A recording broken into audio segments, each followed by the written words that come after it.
Hey folks, welcome back to my YouTube channel, The Unemotional Trader. Today I'm going to focus on a topic which is going to be of immense value to you if you're a beginner to trading.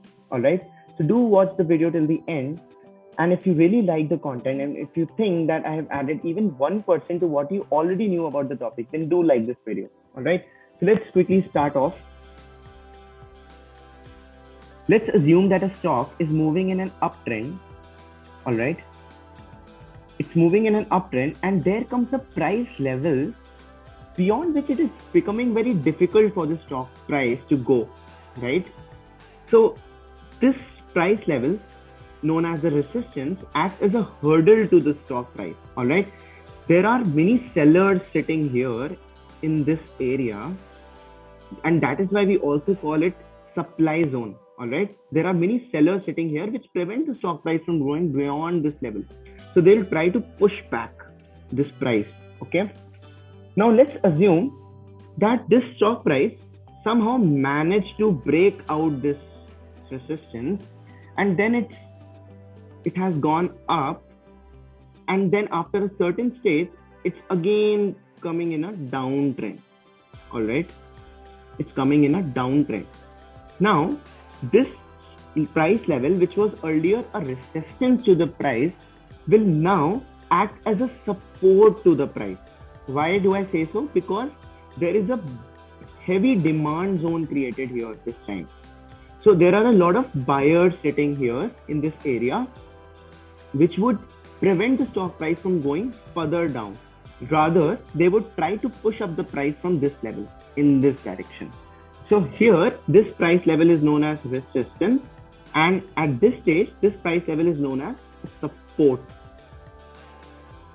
So now we understand what is the meaning of a support and the meaning of a resistance. Now let me get to the types of support and resistances. All right, the flowchart that you see on my screen, you won't find it anywhere on the web. I have just tried to structurally list down the types of support and resistance. All right, so one is the price action based determined supports and resistance, and the other is the indicators based supports and resistance. Today, we are going to cover the price action based supports and resistance, and within that, we are going to cover round numbers, the inclined trend line, and the horizontal trend line. I'll make a separate video on the gap up, gap down strategy, and I'll make separate video each for Fibonacci, pivots, moving averages, and VWAP. So don't get scared by these names. Alright then, let's get started with round numbers. So here on my screen, I have ICICI Bank 15-minute chart open for you. If you see at level 600, if I draw a horizontal line at level 600, you'll see that this stock moves, takes a support here, again moves up, again takes a support here, again moves up, gives a breakdown, gives a retest, again chart gets getting consolidated here, then again taking resistance from this level, again taking resistance from this level. All right, so this is a very important price action zone, this level of 600. So this is an example of a round number. So it's human psychology, it's human tendency to have these round numbers embedded in our minds. All right, 500, 600, 700, these would automatically act as important support and resistance zones. So besides being a round number example, this is also an example of a horizontal trend line. All right, this is just a horizontal line which is acting as a support first.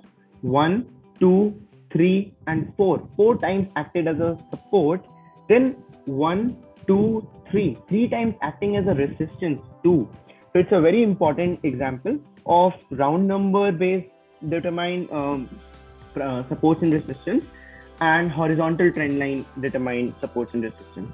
Now let me give you an example of an inclined trend line based supports and resistance. All right, let me draw a trend line here.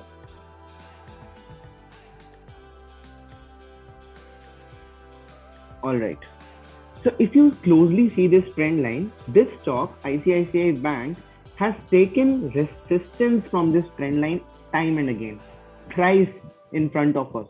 All right, it took resistance from it on 16th March, then again 16th March, then again 17th March, then 18th March.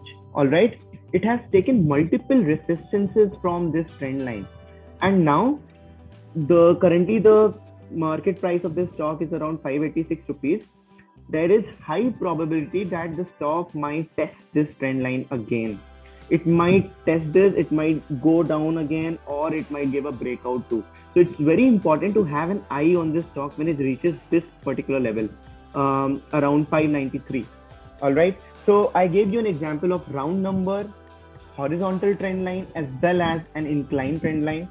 Hope you like this video, and I'm sorry for making this too long, but it had to be this way. There is no other way to consolidate this video and do like this video. Thank you.